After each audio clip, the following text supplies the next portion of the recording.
광고 시간에 이미 말씀이 되어진 대로 오늘로부터 시작을 해서 이제 7주간 가을 153 축복 전도 운동을 시작하게 되어집니다. 혹시 아마 우리 성도들 중에서는 마음에 좀 부담을 가지시는 분들이 계시지 않을까 모르겠어요. 어떤 기독교 잡지가 우리 예수 믿는 사람들이 무엇을 힘들어 하는가, 이것은 무슨 진지한 통계 조사에 의한 결과가 아니라 한 컷의 한 페이지에, 한 컷은 아닙니다, 여러 컷을 가지고 한 페이지에 만화를 그린 기독교 저널의 이제 그 만화가의 하나의 견해입니다. 그러나 어느 정도는 사실을 근거로 하고 있죠. 그래서 그 만화 속에 제 목회자와 성도들이 등장을 하는데, 제 목회자는 말하기를 성도들을 위한 기도의 부담만 없다면 목사로서 살아가는 거 그렇게 어렵지는 않겠다, 그렇게 이야기하는 거예요. 여러분, 제가 그렇다는 얘기 아닙니다. 그런 목사님도 계시다, 이런 겁니다. 그 만화에 등장하는 이때 어떤 또 다른 성도들은 전도하라는 소리만 안 하면 예수 믿고 생활하는데 참 부담은 없겠다. 여러분도 그렇습니까? 제가 아멘 하는 분 계실까 봐 마음이 조마조마했네요. 어쩌면 우리들 마음속에 있는 저 깊숙한 곳에 속내를 이렇게 드러내주는 말이 아닌가, 그런 생각을 해봅니다. 아마 예수 믿은 지 아직 얼마 되지 않아서 전도가 뭔지를 잘 모르는 분들이나 나는 힘들다, 어렵다, 자신 없다 해서 이 일에 적극적으로 동참해 보지 않으신 분들은 오히려 이런 느낌이 들지 않을 수도 있겠지만, 그래도 나름대로 한번 전도를 해보겠다고 해보신 분들은 오히려 해봤을수록 전도가 참 쉽지 않음을, 말처럼 쉽지 않음을 경험하고 체험해 보셨기 때문에 아마도 이런 전도 운동을 하는 계절이 되면 마음에 부담이 되는 분들도 없지 않아 계신 것 같아요. 그런 얘기를 한다는 분이 있다고 제 귀에 들려진 얘기는 없어요. 그런 얘기는 없지만 제가 이렇게 눈치로 이렇게 쓱 볼 때에 가을에 그저 한 7주간, 그러니까 대충 거의 2달 되죠.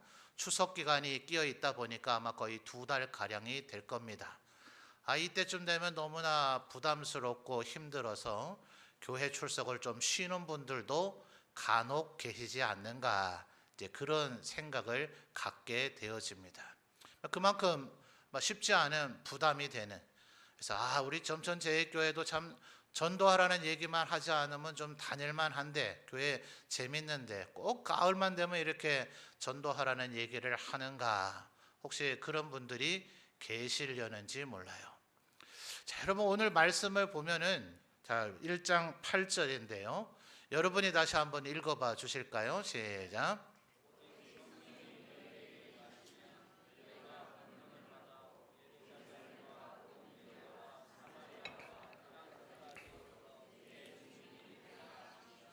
아멘. 자, 마지막 하반절을 보니까 내 증인이, 그 다음 뭐예요? 뭡니까? 되라 아니에요? 뭐라고 되어 있어요? 예, 되리라입니다. 되리라. 자, 되리라 하는 이 말을 조금 비슷한 다른 말로 하면 뭐라고 표현할 수 있을까요? 아마도 되고 싶다? 예, 될 것이다. 그렇죠? 예, 아마도 거의 보편적으로 되리라라는 말을 쓰지 않고 비슷한 같은 의미를 가진 말을 쓴다면 될 것이다라는 것을 쓸 수 있을 겁니다. 내 의지가 필요한가요? 내가 돼보고자 막 억지로 버둥버둥 거려야 되나요? 아주 죽을 각오를 하고 열심히 해야만 증인이 될 수 있는 것인가요? 그렇지 않죠? 1장 8절을 다시 보시면 이 증인이 되도록 되어지는 조건이 상반절에 나오네요. 자, 상반절을 볼까요? 오직 성령이 너희에게 뭐해요? 임하시면, 이 조건이죠. 그죠? 오직 성령이 너희에게 임하시면 증인이 되어 되리라입니까? 되리라입니다. 되리라. 그런데 열정이 좀 지나친 목사님들이 간혹 설교를 하다 보면 성도님들에게 되라 막 이 증인이 되셔야 됩니다 막 이렇게 좀 강변해서 설교를 하다 보니까 또 우리 성도님들도 그런 말씀들을 좀 많이 듣다 보니 내가 증인이 돼야 된다는 강박관념에 좀 사로잡히게 되는 것 같아요. 그러니 그런 개념을 갖고 있으니까 내가 증인이 돼야 된다 하는 부담감을 갖고 있으니 전도 얘기만 나오면 부담이 되어지는 거예요. 자, 성경은 지금 우리에게 뭐라고 얘기하고 있습니까?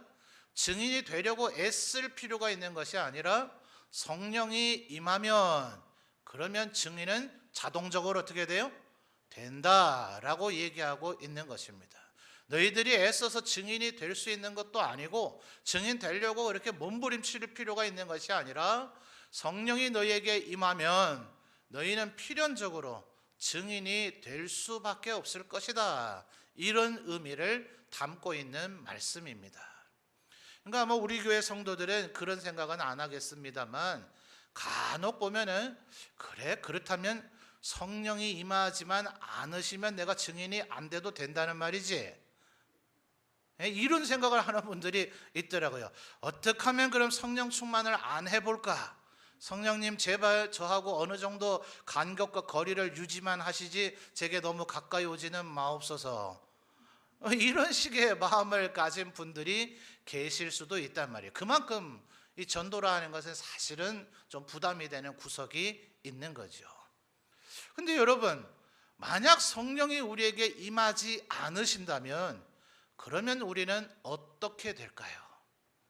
자, 여러분, 우리가 구원받아야 됩니까? 대답 좀 해보십시오. 구원받아야 됩니까? 구원받지 않는다면 우리의 필연적으로 우리는 어디 가게 되어져 있습니까? 예, 지옥을 갈 수밖에 없는 제3의 그런 어떤 영역은 없습니다. 이미 우리의 조상과 우리가 범죄하여서 사망의 권세가 우리에게 드리워져 있기 때문에 그 증거로 인간은 누구나 죽는 존재가 되어져 버렸는지라 이 죄의 문제를 해결하고 구원을 받지 못하면 우리의 결국, 우리의 종국은 지옥으로 가게 되어지고 말 것입니다. 그러니 우리가 뭘 받아야 됩니까? 이 죄의 권세에서, 이 죽음의 권세에서 해방되는 구원을 받아야 되는 줄 믿습니다. 구원받기를 원하십니까? 구원받기 위해서 지금 예수 믿고 계신 거죠? 그런데 성경 말씀을 보니까 어떻게 하면 구원을 받는다 그래요? 오직 믿음으로만. 그렇죠? 믿음으로만 하나님께서 우리에게 구원을 주신단 말입니다. 그래서 에베소서에서는 심지어 말하기를 믿음은 뭐예요? 하나님의 선물이라 그랬죠? 우리의 능력으로 얻어낼 수 있는 것이 아니기 때문에요. 그런데 로마서에서는 말하기를 이 믿음은 어디에서부터 난다 얘기합니까? 들음에서부터 난다고 이야기하고 있는 거예요. 자, 그러면 우리 성도들이 믿음은 하나님의 선물인데 하나님의 말씀을 잘 듣다 보면은 믿음이 우리에게 생긴다고 얘기하니 아주 유능하게 설교할 수 있는 그런 목사를 가져다 세워야 되겠죠. 열심을 다해서 내가 말씀을 읽고 말씀을 들으면서 설교할 때도 그냥 꼼꼼하게 메모만 하면은 내가 믿음이 생겨집니까?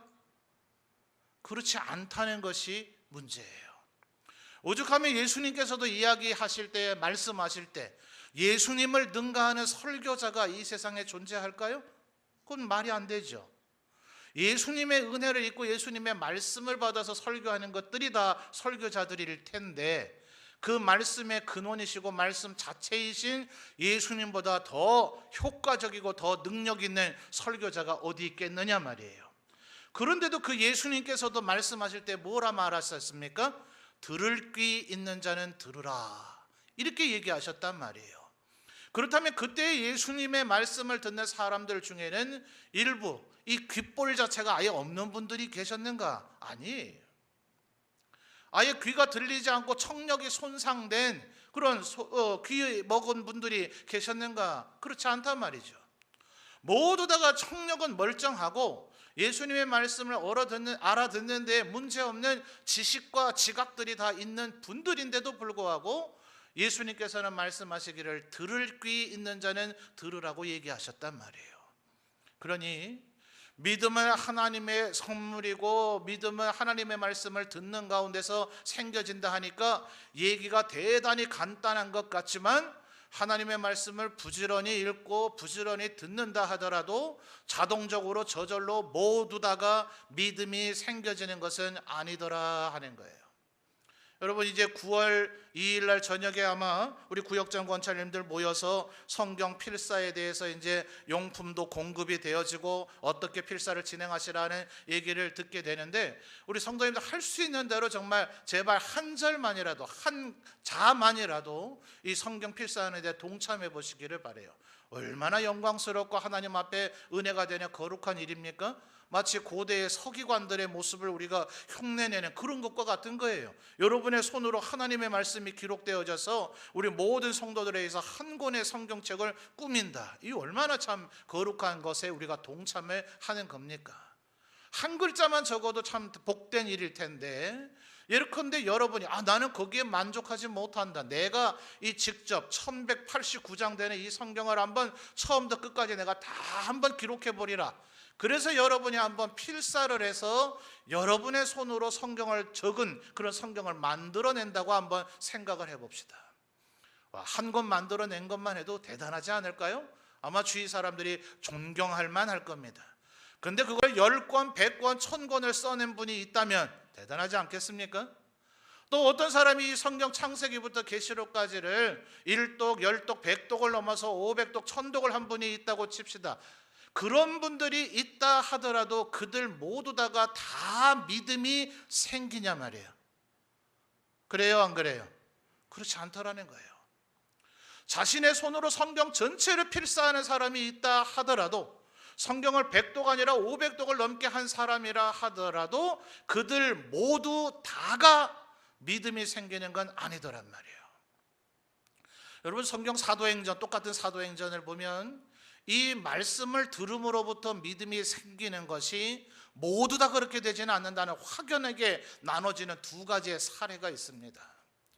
오순절에 성령이 강림했을 때에 베드로 사도가 성령 임한 사람들이 술에 취한 줄로 그렇게 오해하고 있는 예루살렘 사람들에게 설교를 하죠. 너희들이 의로운 자이며 우리의 구원자 되시는 예수 그리스도를 죽였다. 그가 바로 우리를 위한 하나님이 보내신 구원자이시며 그리스도시며 우리가 그를 믿어야 구원과 영생을 얻게 된다. 이런 믿음을 얻을 수 있게 하는 복된 설교를 베드로 사도가 했습니다. 그때 성경을 보니까 듣는 이들이 마음에 찔려 이랬어요. 여기까지는 똑같습니다. 그들이 마음이 찔려가지고 베드로 앞에서 그러면 형제들아 우리가 어찌할꼬 이렇게 질문을 하더니 베드로의 권면을 따라서 그들이 회개하고 주 예수 그리스도를 믿고 세례를 받음으로 성령을 받았더라라고 사도행전은 기록하고 있습니다. 말씀을 전하니까 조금 다르긴 하지만 몇 장이 더 지나고 나면 스데반이 거의 흡사하고 비슷한 내용의 테마를 가지고 설교를 합니다. 그러니 이번에도 그 설교를 들었던 이들이 마음이 찔려 여기까지는 똑같은데 자기들의 죄를 지적하고 자기들의 죄를 자극한다고 여겨서 마음에 분노가 생겨서 스데반을 향하여 이를 갈더니 끝내는 스데반을 돌로 쳐서 죽이는 자리에 이르게 되더라는 거예요. 여러분, 지금 말씀을 듣는 것, 그래서 마음이 찔리는 것까지는 똑같으나 말씀을 들음으로 인해서 모든 사람이 다 믿음이 생기는 일이 일어나는 것은 아니더라는 거예요. 왜 어떤 이는 믿음이 생기고 어떤 이는 믿음이 생기지 않는가? 믿음은 하나님이 주시는 선물이라 그랬고 그 믿음은 하나님의 말씀을 듣는 것에서 생긴다고 했는데 듣는 것만으로 되는 것이 아니라 어떤 이는 믿음이 생기고 어떤 이는 정반대 길을 걸어가게 되는 이유가 무엇인가 하는 것을 바울 사도가 고린도전서 12장 3절에서 정리를 해줍니다. 자, 여러분 한번 읽어볼까요? 고린도전서 12장 3절. 이런 것은 몹시 중요하기 때문에 우리 성도님들 꼭 기억했으면 좋겠어요. 고린도전서 12장 3절입니다. 신약성경 278페이지.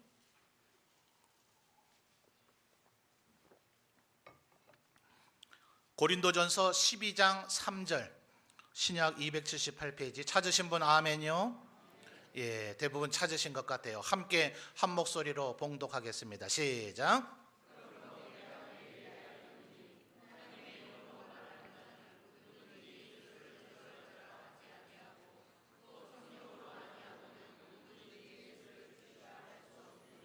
아멘. 하반절에 뭐라고 얘기합니까? 성령으로 아니하고는 누구든지 예수를 주시라 할 수 없느니라.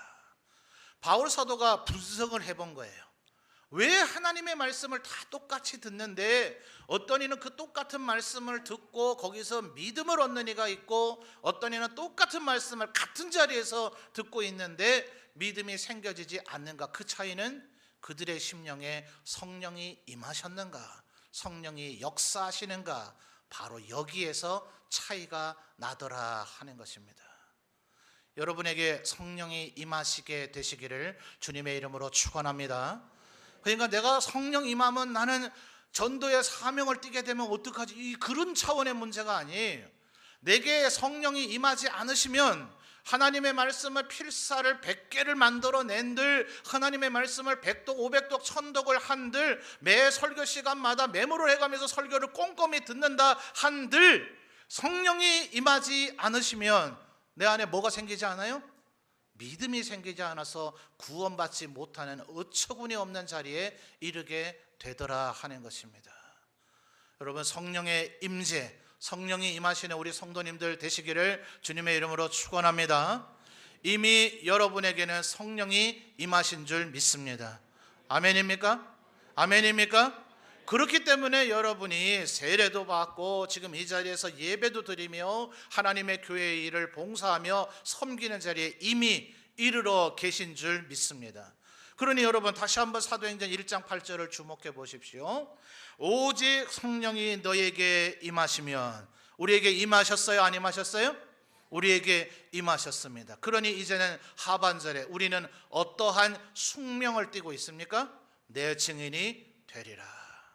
우리는 돼야 되는 것이 당연한 거예요. 될 수밖에 사실은 없는 겁니다. 그런데 말입니다, 성령님께서 우리에게 임하시면 절대로 우리를 떠나지 않으시겠다, 너희를 공화처럼 버려두지 않으시겠다, 내가 늘 너희의 심령에 좌정해 있겠다라고 이야기를 하셨어요. 그러니까 우리의 마음속에 성령님만 들어와 계시면 참 좋겠는데 이 실상은 그렇지 못하죠. 바울 사도도 나 오호라 나는 곤고한 자로다, 내 안에 성령의 법이 나를 주장하고 있는데 또 다른 육체의 법이, 죄의 법이 나를 사망의 죄의 법 아래로 나를 끌어가려고 하는도다. 그러니까 내 마음속에 끊임없이 사탄이 뭐 그렇게까지 거룩하게 살 필요 있어? 그냥 원래 네가 하던 대로 해, 네 마음이 원하는 대로 해. 온 세상 사람들 다 자기가 원하는 대로 하잖아. 자기 좋은 거 하려고 돈도 벌고 열심히 사는 거 아니야? 뭐 때문에 그렇게 억제하고 절제하고 그렇게 살아? 하면서 지금 보세요, 온 세상이 그걸 우리에게 세뇌하고 있잖아요. 막 엄청나게 엉망으로 살고 자기 멋대로 사는 사람이 그렇게 하는 게 아니라 이 세상을 좀 건실하게 사는 사람들이 이제는 뭘 그렇게 남을 위해서, 사회를 위해서, 국가를 위해서, 뭐 하나님을 위해서 은연중에 거기에 그렇게 다 묻혀가는 거예요. 묻혀가면서 오직 너만을 위해서 살라.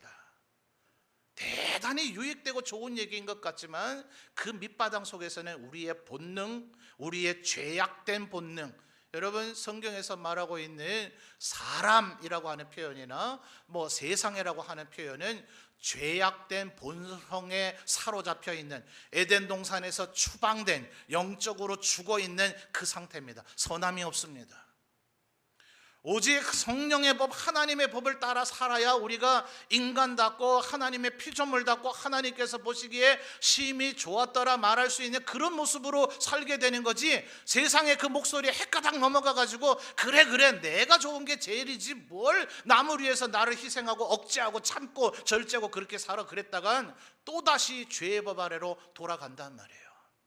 근데 여러분, 세상에 이 소리가 솔깃해요, 안 해요? 솔깃 안 하세요?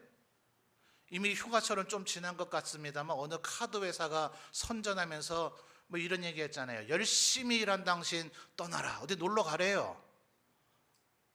다들 근면과 성실하게 사는데 정말 저는 그런 얘기 들으니까 막 되게 솔깃하더라고요. 그래, 어디 좀 가볼까? 저는 원래 방콕이에요. 방글라데시예요. 뭔 말인지 아세요? 방에 콕 처박혀 있는 걸 좋아하는 사람을 방콕이라 그러고요, 방에서 뒹굴뒹굴 하는 걸 좋아하는 사람을 방글라데시라 그래요. 아재 개그입니다. 아저씨들이 하는 개그예요. 근데 그런 얘기를 들으니까 원래 성향이 집 밖에 나가는 걸 별로 안 좋아하는 제가 어딜 좀 놀러 가볼까? 놀러 가봐야 이 세상에 좀 시류를 맞추는 사람이 되는 거 아니야? 솔깃하더란 말이에요. 그러니까 여러분, 우리 가운데 성령님이 와 계신데도 불구하고 실상 우리가 살아가는 삶의 모습은 성령이 임재한 사람과는 조금 거리가 있는 듯한 삶을 살기가 십상이에요. 왜 그래요? 하나님께서는 에스겔 선지자를 통해서 이와 같은 우리에게 나타나는 현상들을 설명해 주셨는데, 여러분 익숙해하는 말씀입니다. 마치 발목까지 물이 차 있는 데를 걸어가는 사람은 어때요? 조금 평지를 그냥 아스팔트나 아주 뭡니까 잘 닦여 있는 잔디구장에서 뛰는 것보다야 불편하겠지만 그다지 불편하지 않아요. 그까지 물 찰랑찰랑하면서 요즘같이 더운 계절에 아이고 발 시원하고 좋다, 오히려 놀기 삼아 뛸 수도 있겠죠. 근데 그 물이 마치 성령님을 의미한단 말이에요. 성령님은 단 한 번도 우리에게 임하셔서 우리를 하나님의 자녀 삼으신 후로는 우리 곁을 떠나지 않으시지만, 우리가 내 멋대로 살고 하나님의 말씀을 기억하지 아니하고 내 의지와 내 생각대로 고집하며 죄악된 습성대로 살면 마치 성령 하나님의 영향력이 내 발목에 차 있는 물과 같아서 나로 하여금 조금 거북스럽게 만들기는 해요. 이렇게 살아서 되나? 이게 혹시 성경 어딘가에서 하나님께서 금하셨던 거 아닌가? 아닌가요? 기억도 안 나요. 그냥 약간의 뭔가 양심에 찔리는 듯한 거북함을 가지고 살아가는 그런 수준에 우리가 빠져버린단 말이에요. 그러니 전도는 생각이나 하겠어요? 꿈도 꾸겠어요? 그저 내 맘대로 살기에 바쁜걸요. 그런데 이것이 무릎에 차게 되면 힘들죠. 허리까지 차게 되면 힘들죠. 이 목에까지 차오르게 되면은 이것이 고여있는 잔잔한 물이라면 상관이 없겠지만, 여름 장마철에 일어나는 홍수와 같아서 급류로 흘러간다면, 더군다나 우리가 발바닥을 땅바닥에 댈 수 있는 정도가 아니라 한 길이 넘는 물속에서 그것이 급류와 같이 흘러간다면 수영 금메달 딴 분도 내 멋대로 가지 못해요. 그 물의 흐름을 따라서 오히려 내려가면서 육지로 빠져나가야 되지, 그 물길을 내가 거슬러 간다거나 나는 저 방향으로 갈 거야 하고 고집 부렸다가는 그 급류에 휩쓸려서 빠져 죽기가 십상이에요. 여러분, 성경을 보면 아크라고 영어로 번역되어 있는 것이 세 가지가 나타나는데, 첫째는 노아의 방주입니다. 두 번째는 모세를 물에 띄었던 광주리입니다. 그리고 셋째는 하나님의 법궤를 담아놓은 하나님의 그 십계명, 또 뭡니까 만나, 그리고 아론의 쌍난 지팡이를 담아놓은 그 법궤가 똑같은 단어로 되어 있습니다. 왜 그런가? 모세를 담은 광주리야 이 모서리를 조금 부드럽게 타원형처럼 따듬게 했겠습니다만, 세 가지의 공통점은 직육면체예요. 여러분, 가끔 우리 주일학교에서 아이들의 이해를 돕기 위해서 노아 방주를 현대의 배 모양으로 그려놓은 것들을 간혹 보게 되는데, 그 엉터리입니다. 틀린 겁니다. 노아의 배라고 얘기하지 않고 방주라고 부르잖아요. 노 하나도 없어요. 배처럼 그렇게 이렇게 유연성 있게 된 게 아닙니다. 말 그대로 성냥꽉과 같은 직육면체로 만들어졌습니다. 그래서 배라고 부르지 않고 방주라고 불러요. 방주의 특징과 모세를 담았던 그 광주리의 특징은 뭔가, 그 안에 타고 있는 사람의 의지대로 절대로 움직일 수 없어요. 밖에 있는 그 물의 흐름을 따라서, 하나님의 움직임에 따라서 그냥 움직일 수밖에 없는 것이 그 방주나 광주리나 법궤의 특징이에요. 다만 중요한 것은 뭐냐? 노아의 방주에서는 이 세상의 그 어떤 배보다 물에 깔아앉지 않는 안전성의 비율로 만들어진 것이 노아 방주의 특징입니다. 여러분, 나일강이 얼마나 길고 얼마나 넓은데 거기에 모세를 띄워놨는데, 그것이 왜 하필이면 바로의 딸이 목욕하고 있는 거기로 흘러가냔 말이에요. 그 어린 모세가 노를 절 수 있어요? 헤엄칠 수 있어요? 오직 하나님의 뜻을 따라 움직이는 것. 그러니까 여러분, 성령이 임하시는데 성령이 충만하면, 그러면 우리가 하나님의 뜻대로 움직여요. 근데 문제는 우리들이 지금 성령 충만하지 않으면 마치 발목에, 성령님은 우리를 떠나지는 않으셨지만 발목 정도밖에 영향력을 주지 않는 것과 같아. 사실은 성령님의 능력이 막 줄어들었다 이렇게 하는 건 아니에요. 하나님은 언제나 우리의 자원하는 심령을 원하시고 우리의 자발성을 원하시기 때문에 우리를 마치 로봇처럼 조종하고 꺾어서 엎어뜨려 가지고 우리를 하나님의 말씀에 강제적으로 순종하게 하지 않으세요. 그러면 우리를 상주셔야 할 이유도 없잖아요. 우리가 성령의 감동을 받아 말씀의 은혜를 받아 하나님의 나를 향한 그 은혜와 사랑을 알아서 하나님 감사함으로 우리가 주님께 영광을 돌릴 때, 그때 모든 것은 이미 하나님이 다 판을 짜 놓으셨지만 우리로 하여금 그 영광을 취하게 만드시는 하나님의 은혜이신 줄 믿습니다. 그러니까 우리가 이 성령 충만해야 되는 거예요. 그래서 여러분, 이 7주간 우리가 전도를 하자고 하기 전에 제일 첫 주간 해마다 우리 그렇게 해왔어요. 뭐부터 합니까? 특별 새벽 기도회로 기도부터 하는 거예요. 여러분, 오늘 우리가 읽고 있는 이 사도행전을 3일 밤에 지금 강해를 하고 있는데 열심히 참석하신 분들은 아마 귀에 딱지가 않도록 들어서 이제는 외우실 거예요. 사도행전에 2가지 별명이 있다고 그랬죠? 누가복음을 지은 누가가 이 사도행전까지 지었기 때문에 신학자들이 2권을 합쳐서 뭐라 부른다고요? 누가행전이라고 부른다. 사도행전은 사도들의 행적을 기록해놨기 때문에 사도행전이라 이름이 붙여졌지만 그 중심되는 존재는 성령님으로서 성령님께서 사도들에게 감동 주시고 그들을 이끄셔서 하나님의 사역을 감당하게 하였기 때문에 사도행전을 별명으로 뭐라 부른다고요? 성령행전이다. 그래서 사도행전을 보면 어떻게 하면 성령 충만하게 되는지가 다 나와 있어요. 여러분, 뭐라 그랬습니까? 합심하여 모여서 기도하면 그곳에 성령님이 임하시더라. 말씀을 강론하는 자가 성령님을 의지하고 강론하고 그 말씀을 진지한 마음으로 겸손한 마음으로 청종하며 듣는 이들에게 성령이 임하시더라. 힘들고 어렵고 고난이 직면해 있다 할지라도 담대하게 하나님의 말씀에 순종하여 사역을 감당하면 그에게 성령이 임하시더라.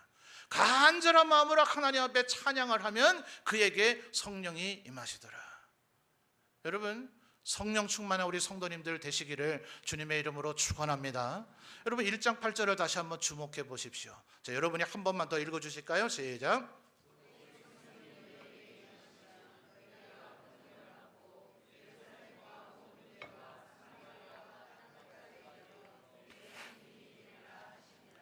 우리는 지금 내 증인이 되리라에 너무 마음이 뺏겨가지고 그 중간에 나오는 마음을 이렇게 건너뛰어 버릴 위험이 있습니다. 다시 한번 잘 보세요. 오직 성령이 너희에게 임하시면 증인되는 건 둘째 셋째 문제고요. 그 이전에 우리에게 나타나는 변화가 있어요. 뭡니까? 너희가 뭘 받아요? 권능을 받아요. 뭘 받아요?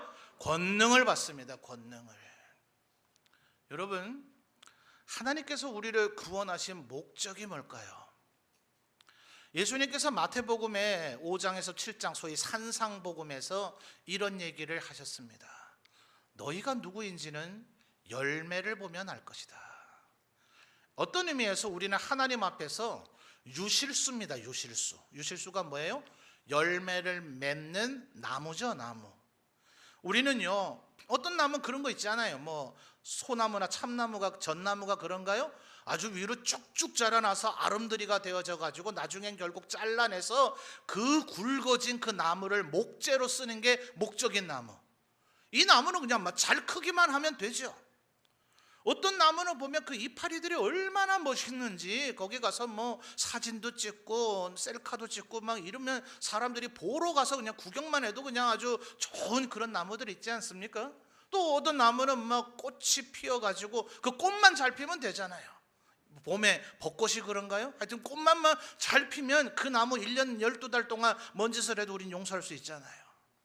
근데 우리는 나무 기둥이 되기를 하나님이 바라신 것이 아니라 이파리가 이쁘길 바라거나 꽃이 이쁘길 바라는 것이 아니라 우리에게 뭘 기대하셨다고요? 열매를 보면 너희가 무엇인지를 내가 알리라 얘기하셨는데, 심지어 요한복음 15장에서는 뭐라고까지 얘기하셨어요? 요한복음 15장에 내 아버지는 뭐예요? 농부요, 나는 포도나무요, 너희는 가지라. 근데 이 포도나무 가지가 말입니다, 이 포도 송이를 따는 것이 너무 높아져 버리면 사람이 따기 어려우니까 나무를 막 휘어서 가지를 꺾어서 까지라도 포도 송이를 우리가 손닿게 이렇게 얼마든지 딸 수 있도록 나무 가지들의 높이를 다 낮춰놨죠. 이스라엘이 우리나라보다 강수량이 많이 적어서 땅이 아주 가물고 메마르면 먼지가 풀풀 나는 그런 황태가 되어져 버립니다. 그러다가 우리나라의 소나기 같은 굵은 장대비가 그냥 억수같이 쏟아지면 어떻게 될까요? 그 물방울이 지면에 딱 닿아서 탁 튀어오르면서 일종의 진흙화가 되어져서 이 가지 밑쪽이 진흙으로 코팅이 되어집니다. 그러니까 이 농사를 짓는 사람은 제대로 이제 우미 트고 싹씨 피고 꽃이 피어서 열매를 맺기 전에 반드시 꼭 해야 되는 것이 가지 밑쪽을 살펴보고 진흙 같은 것이 묻어있어 코팅이 되어 있지 않은지 그것을 깨끗하게 해야 돼요. 누가 한다고요 그걸요? 농부가요. 농부가. 요한복음 15장에서 누가 농부라고요? 하나님 아버지는 농부시고 나는 포도나무요 너희는 가지라. 그러니 하나님께서 가지된 우리를 예수님에게 붙여주시고 접붙인다 그러죠. 접목한다 그래요. 그리고 하나님 농부께서 우리를 깨끗하게 하셔서 우리로 열매 맺을 수 있는 최적의 조건을 이미 다 만들어 놓으셨어요. 그러니까 그 다음에 어떻게 해요? 너희가 열매를 많이 맺어야 된다. 만약 혹시 우리가 열매를 맺지 않으면 열매 맺지 않은 나무는 잘라서 모아다가 땔감으로 써버린단 말이에요. 그러니 여러분 우리는 숙명적으로 하나님의 이미 은혜와 사랑을 받았기 때문에 다시 한번 여러분에게 여쭤보겠습니다. 예수 그리스도를 믿음으로 구원을 받으셨습니까? 죄사함을 받으셨습니까? 이미 천국길에 들어서서 그 은혜의 천국길을 걸어가고 계십니까? 그렇다면 우리가 하나님의 사랑을 받았다, 은혜를 받았다, 축복받았다 뿐만 아니라 꼭 기억해야 되는 것이 하나님께서 우리에게 열매 맺기를 기대하신다 하는 거예요. 그리고 열매 맺으려면 어떻게 해야 돼요? 자, 오늘 1장 8절에 뭐예요? 오직 성령이 너희에게 임하시면 너희가 뭘 받아요? 권능을 받고. 그러니 여러분 전도의 문제는 두 번째, 세 번째 문제입니다. 우리는 필연적으로 하나님 앞에 영광 돌리고 은혜와 축복을 받기 위해서 성령 충만한 자가 되어야 할 줄 믿습니다.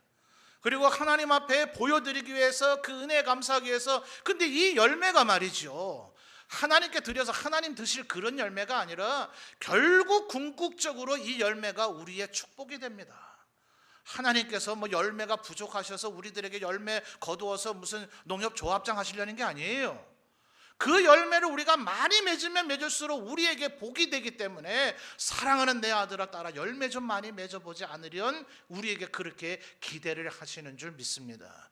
그러니 하반절에 내 증인이 되리라 해 너무 마음을 빼앗기지 마시고 내가 성령 충만해야 성령이 나에게 임하셔야 내가 구원받고 영생 얻고 축복의 길을 걸어가며 하나님 앞에 영광 돌리고 은혜를 누리게 될 것이다. 이것을 기억하시는 우리 성도님들 되시기를 바라요. 그래서 여러분 가을에 이 전도 운동을 하는 이유는 바로 이 이유 때문입니다. 여러분 우리가 살아가다 보면 현재 내 상태가 발목까지 차 있는지 말이죠. 성령님의 은혜와 그 권능과 능력이 무릎까지 차 있는지 허리까지 차 있는지 목까지 차서 나를 지금 성령님의 뜻대로 나를 움직이고 있는지 내가 거기에 순종하고 있는지 우리 스스로 진단이 잘 됩니까? 안 됩니까? 잘 안 돼요. 근데 이런 가을의 전도운동 같은 것들을 딱 이렇게 직면하게 되면 그때 우리 스스로가 검증이 되는 겁니다. 만약 지금 여러분의 마음속에 그렇지 내가 언젠가 이 날이 올 줄 내가 고대하고 있었다. 내가 연초에 신년 감사 예배 드릴 때부터 언제가 가을이 되면 전도운동을 할 터인데 그때 내가 하나님 앞에 크게 한번 열매 맺고 영광 돌려버리라 하고서 오늘이 오기만 기다렸던 분이 만약 계시다면 그분은 성령 충만한 가운데 거하고 계신 분인 줄 믿습니다. 아멘 좀 하이소. 내 얘기 아니라고 아멘도 안 하시려고 하네.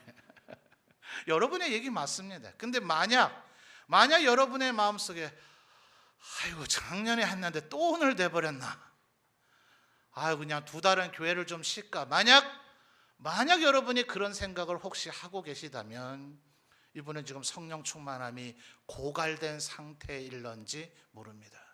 그래서 여러분 서울의 어떤 교회는 이 전도 운동을 대각성 운동이라 그래요. 남들에게 무슨 전도해서 복음을 전해서 그 사람을 예수 믿게 하느냐, 그 문제 아닙니다. 그것은 내가 성령 충만하면, 여러분 예레미야 선지자 아시죠? 예레미야에게 하나님께서 은혜를 주시고 성령의 감동을 주시니까 그의 마음이 불붙는 것 같다 그랬어요. 하나님의 말씀을 전하면 그 듣는 이들이 싫어해서 결국 예레미야를 얼마나 핍박을 했는지 매로 때리고 옷도 벗기고 그 우물이 말라버린 그 구덩이, 우물이니 얼마나 깊겠어요. 거기다 집어 던졌으니 떨어지면서 아마 뭐 2m 3m 이상은 충분히 됐을 테니 얼마나 몸이 다쳤겠어요. 결국은 예레미야를 살해해서 죽입니다. 예레미야는 그렇게 될 줄 다 알아요. 그러니까 자기가 말씀을 전하면 전할수록 자기는 오히려 고통을 당합니다. 그런데도 불구하고 예레미야가 말하기를 내 마음속에 성령이 임재한 그것이 너무나 불붙는 것과 같이 뜨거워서 말하지 않고 내가 견딜 수가 없다. 막을 수가 없어요. 그 누구도 예레미야를 막을 수가 없습니다. 말려도 안 됩니다. 그 스스로 말하게 되더라는 거예요. 저는 전도는 두 번째, 세 번째 문제입니다. 우리 성령님, 우리 성도들께서 성령 충만하신다면 먼저 여러분의 삶이 기쁨으로 가득 차게 될 것이고, 여러분이 권능과 능력을 소유하게 될 것이고, 하나님 앞에 영광 돌리게 될 것이고, 많은 열매 맺게 될 것이고, 아멘 좀 하이소. 그러는 와중에 여러분의 그 삶의 모습을 통해서 예수 믿게 되는 자들이 일어나게 되는, 그건 부수적인 효과에 지나지 않습니다. 우리들이 내 스스로를 먼저 진단하며 내가 성령 충만 받았나 안 받았나를 점검하며 다시 한번 내 성령 충만함을 하나님 앞에 회복해야 되겠다. 주님 나를 불쌍히 여겨 주옵소서, 나에게 은혜 베풀어 주옵소서 하면서 간절히 한 주간 동안 기도할 때에, 전도는 두 번째, 세 번째 문제고, 제가 왜 이렇게 아주 호언장담하듯이 얘기하는 줄 아십니까? 여러분 성령 충만하면 제가 말려도 제발 자제하십시오. 아유 우리 교회 앉을 자리 없어요, 데려오지 마세요, 이런다 할지라도 여러분은 전도하게 되어져 있어요. 성령 충만한 우리 성도님들 되시기를 주님의 이름으로 축원합니다. 오직 성령이 너희에게 임하시면 너희가 권능을 받고 내 증인이 되리라. 이 은혜의 축복의 말씀이 우리 점천제일교회 모든 성도들에게 임하게 되어지시는 이 가을이 되시기를 주님의 이름으로 축원합니다.